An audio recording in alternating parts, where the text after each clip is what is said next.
প্রিয় বন্ধুরা, তোমাদের মাঝে নিয়ে আসলাম পেঁপের জুস। আর কেমন লাগছে অবশ্যই জানাবে। চিনি ছাড়া পেঁপের জুস, যেহেতু এখানে আমাদের গাছের পেঁপে, একদম ফ্রেশ পেঁপে। আর ফ্রেশ পেঁপে যদি হয়, এখানে কিন্তু জাগ দেওয়া না, একদম গাছ পাকা পেঁপে, প্রচুর মিষ্টি। এখানে চিনি ব্যবহার করিনি।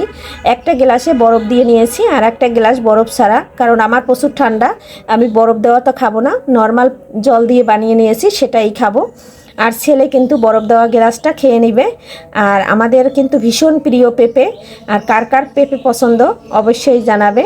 আর ভিডিওটা দেখলে বন্ধুরা ফুল ওয়াশ করে নেবে, একটা লাইক দিয়ে ভিডিওটা দেখে নেবে। নমস্কার বন্ধুরা, সবাই কেমন আছো? আমি পাপড়ি কিচেন অ্যান্ড ব্লগ থেকে চলে আসলাম নতুন একটা রেসিপি নিয়ে। আর রেসিপিটা হলো, আমি পেঁপে দিয়ে বানাবো জুস। আর পেঁপের জুস কে কে খেয়েছো অবশ্যই কমেন্ট করে কমেন্ট বক্সে জানাবে।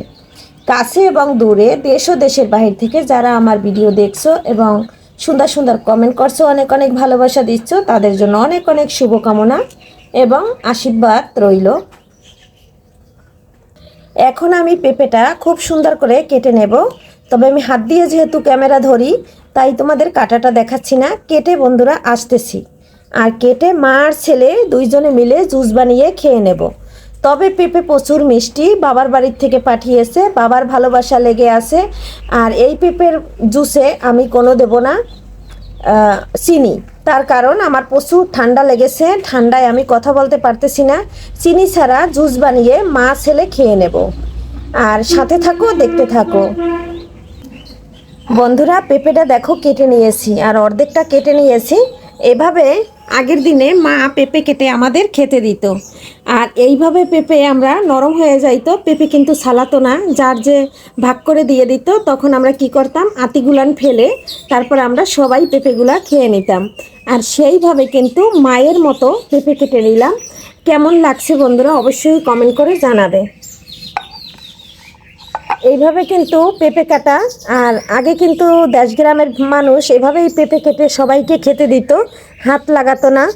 আর এভাবে পেঁপে সবাই খেয়ে নিত, আর অনেক ভালোবাসতো এভাবে পেঁপে কাটা। আর সেইভাবে আমি আজকে, আমরা 5 জন মানুষ, তাই 5 টুকরা করে নিলাম। আর যে অর্ধেকটা পেঁপে রয়েছে সেটা আমি আর আমার ছেলে জুস বানিয়ে খাবো। তবে দেখো পেঁপের কালারটা কত সুন্দর। আর পেঁপেটাই ছিল 3 কেজি ওজন। এখানে আমি যে অর্ধেকটা নিয়েছি, অর্ধেকটা এখন টুকরা টুকরা করে কেটে নিয়ে তারপরে আমি জুস করে নিচ্ছি। সাথে থাকো বন্ধুরা, দেখতে থাকো বন্ধুরা। পেঁপেটা দেখো আমি একটা চামচ দিয়ে তারপরে আমি ব্লেন্ডারের জারে নিয়ে নিচ্ছি। আর সম্পূর্ণ আমি এভাবে নিয়ে নেব, তারপরে কিন্তু আমি জুসটা বানিয়ে নেব। আর তো বেশ পেকেছে, একদম নরম হয়ে গেছে, তাই কিন্তু আমি ছুলে নিলাম না। এভাবে আমি ছোলা ছাড়িয়ে পেঁপেগুলো নিয়ে নিচ্ছি। দেখো বন্ধুরা, একদম আমি 4 ভাগের 1 ভাগ 4 ভাগের 1 ভাগ পেঁপে নিয়ে নিয়েছি। আর দেখো আমার ব্লেন্ডারের বাটি কিন্তু একদম ভরে গেছে। আর এখন আমি এটা জুস করে আসতেছি। দেখো বন্ধুরা, একদম করে নিয়েছি। আর এটা কিন্তু নর্মাল জল আমি দিয়ে নিচ্ছি। 1টা বাজে বন্ধুরা, আজান দিয়ে দিয়েছে। আর এখন কিন্তু দুপুর, আর গরম গরম আছে। আর এইভাবে যদি থাকে পেঁপের জুস, তাহলে কার না ভালো লাগে বন্ধুরা। দেখো আমি একদম করে নিয়েছি, এর থেকে পাতলা করব না, তার কারণ এখানে চিনি দিই নাই, তাহলে কিন্তু মিষ্টি মিষ্টি ভাবটা কমে যাবে। আর চিনি তো প্রচুর ঠান্ডা বন্ধুরা, চিনিতে আমাদের ফ্যাট বাড়ায়, সেক্ষেত্রে আমরা চিনিটা খাই না। আর দেখো বাড়ির দেওয়া পেঁপে, আর একদম খাঁটি জুস বানিয়ে নিচ্ছি। এখানে 2টা গ্লাস নিয়েছি, একটা গ্লাস আমি খাবো আর একটা গ্লাসে আমার ছেলে খাবে। আমি আর ছেলে যেটাই খাবে সেটাই কিন্তু 1 টুকরা বরফ দেওয়া হবে, ও বরফ পছন্দ করে। এই যে দিয়ে নিয়েছি, এখন এটা 1 টুকরা বরফ দিয়ে নেব। এই যে বরফটা দিয়ে দিয়েছি। বন্ধুরা, কেমন লাগলো আমার পেঁপের জুস বানানো অবশ্যই জানাবে। আর এভাবে জুস বানিয়ে পাকা ফলের, একদম কেমিক্যাল মুক্ত, বাসায় খেয়ে নেবে বানিয়ে। আর পরান কিন্তু ঠান্ডা হয়ে যাবে, একদম ঠান্ডা ঠান্ডা কুলকুল আমার পেঁপের জুস একদম রেডি।